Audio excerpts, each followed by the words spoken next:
हमें कहा गया साहब रूस से कच्चा सस्ता तेल आ रहा है। अब वो कच्चा सस्ता तेल मोदी जी के एक दोस्त की रिफाइनरी में जाता है, वहां से प्रोसेस होता है, फिर मोदी जी के भतीजों की फैक्ट्री में जाता है, वहां से एथेनॉल मिक्स होता है और दिल्ली में मोदी जी बैठकर उसमें टैक्स मिक्स कर देते हैं। इसलिए 100 रुपए लीटर पेट्रोल देते हैं आप। तो ये सारे दोस्त, चाचा, भतीजा, ताऊ सब मिलकर जो खिचड़ी पका रहे हैं वो आपके सामने है। ये अर्थव्यवस्था की खिचड़ी आपके सामने है, ये ऐसे बन रही है। हमें कहा गया साहब एथेनॉल से माइलेज बहुत अच्छा होगा और रखरखाव की जो चिंताएं हैं आपके इंजन की वो खत्म हो जाएंगी। उल्टा हुआ। नीति आयोग खुद कह रहा है कि 6% माइलेज में गिरावट तो नीति आयोग स्वीकार करता है कि आती है, लेकिन हकीकत तो और ज्यादा है। 2023 से पहले जितने इंजन हमारे यहां बने हैं, they are not compatible with ethanol fuel. Engine damage हो रहे हैं, हमारी आपकी मेहनत की कमाई बर्बाद हो रही है, लेकिन किसी को कोई फर्क नहीं पड़ रहा, किसी को कोई चिंता नहीं है, क्योंकि चोरी की गद्दी है। उनको लगता है फिर से वोट चुराएंगे, गद्दी चुराएंगे और यही काम करते रहेंगे उनके भतीजे। अब E30 की भी बात हो रही है। हमारी आपकी चिंताओं की कोई चिंता नहीं उन लोगों को। हमने जब सब आप लोगों ने आवाज उठाई कि साहब इंजन डैमेज हो रहे हैं, हमें माइलेज कम मिल रहा है, तो बोले ये तो पेट्रोलियम लॉबी कर रही है। ये गडकरी जी कहते हैं, उन्हीं के वर्ड्स हैं कि पेट्रोलियम लॉबी की तरफ से आवाजें आ रही हैं। अरे साहब, ये हमारे इंजन से आवाजें आ रही हैं, हमारी जेब से आवाजें आ रही। ये कोई पेट्रोलियम लॉबी के लोग नहीं है हम और आप।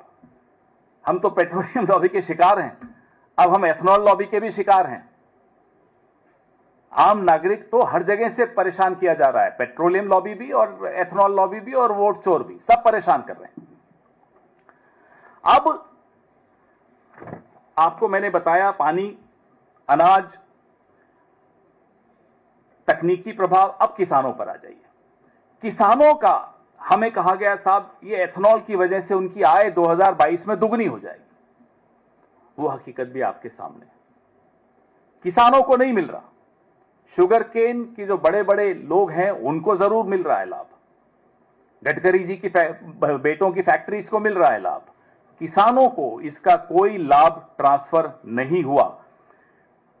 उल्टा ग्रेन्स, अनाज सस्ते में उनसे लिया जा रहा है एथेनॉल बनाने के लिए। वो लाभ भी किसानों को नहीं मिला। चावल हो या गेहूं हो, उसमें किसी का लाभ जो एथेनॉल में अनाज जा रहा है किसानों को नहीं दिया गया। उनको जैसे सस्ते पेट्रोल से लाभ हमें नहीं हस्तांतरित हुआ, नागरिक को, कंज्यूमर, उपभोक्ता को, वैसे ही इसका भी लाभ किसानों को नहीं ट्रांसफर हुआ। यह भी लाभ जिनको लेना था वो ले गए। पर्यावरण के बारे में मैंने आपको बताया। जो जितने एथेनॉल की डिस्टिलरीज हैं ये लाल श्रेणी, रेड कैटेगरी के प्रदूषक हैं। जो सबसे डेंजरस, सबसे एक्सट्रीम कैटेगरी है पर्यावरण के लिए नुकसान पहुंचाने वाली कैटेगरी, वो है रेड कैटेगरी। ये उस रेड कैटेगरी में आती हैं एथेनॉल की डिस्टिलरीज।